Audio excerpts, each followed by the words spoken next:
Have a really nice firm hold on your router bits.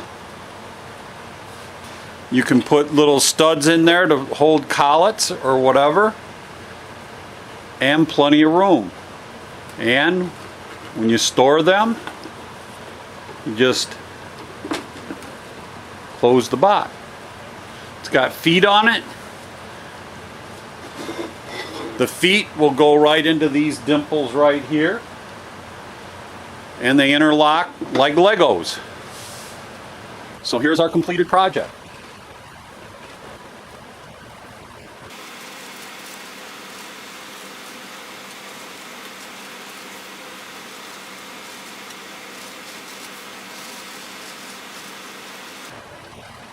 In this project, we learned how to do arrays, two-sided machining,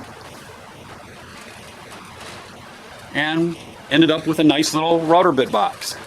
You can stack these, or you can make as many openings for router bits as you need.